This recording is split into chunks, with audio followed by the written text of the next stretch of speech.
ये 10 लक्षण भगवत प्राप्ति करने वाले उपासक के हृदय में जागृत हो जाते हैं। बहुत ध्यान से सुनना।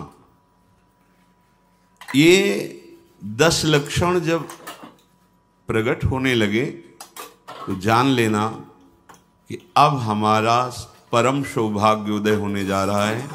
बस हम भगवत साक्षात्कार के नजदीक हैं।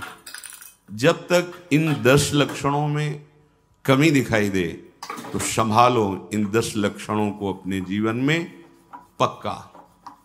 इन 10 का पूर्ण होना मतलब भगवत साक्षात्कार होना। धृति क्षमा दमोस्तेयम शौचमिंद्री निग्रहा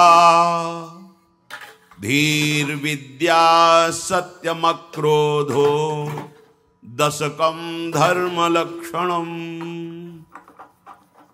धृति सबसे पहला है। धृति किसी भी प्रकार का संकट, अपमान, विपरीतता, प्रतिकूलता, दुख आ जाए, पर जो हमने भगवत प्राप्ति का लक्ष्य लिया है, चाहे गृहस्थ हो या विरक्त हो, भगवत प्राप्ति का लक्ष्य लिया है, अब वो नहीं छूट सकता, चाहे कुछ भी हो जाए। पहला लक्षण स्वीकृति इसीलिए कहा है। बहुत जोर की बात है। खुली वस्तु रखी है, बिगड़ी जन्म अनेक की अब वहीं सुधरे आज हो ही राम। ये स्वीकृति बहुत बड़ी बात है। अपने लोग देहाभिमानी हैं तो क्रियाओं पर संतोष करते हैं, क्रियाओं पर विश्वास कर लेते हैं कि मैं ये कर रहा हूं, इसके फलस्वरूप ऐसा मिलेगा। लेकिन उस सब करने का फल होता है होना, और वो सत्संग से प्राप्त हो जाता है एक क्षण में। इसीलिए स्वर्ग सुख, मोक्ष सुख, फिर मर्त्यलोक के सुख की बात क्या, सत्संग के समान नहीं रखा गया। तात स्वर्ग अपवर्ग सुख धरी तुला एक अंग तूलन ताहि सकल मिली जो सुख लव सत्संग। स्वीकृति बहुत जोर की बात। पहला है धृति। धृति माने किसी भी प्रकार का कोई भी अपमान, तिरस्कार, निंदा, परिस्थिति, विपरीतता आपके मार्ग में आवे पर आपकी स्वीकृति पे अंतर नहीं होना चाहिए।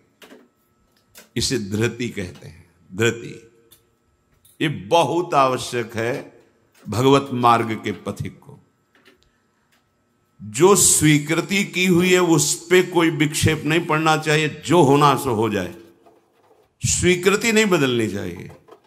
बस तुम्हारा ये था माम प्रपद्यन्ते तास तथे भजाम्य हम।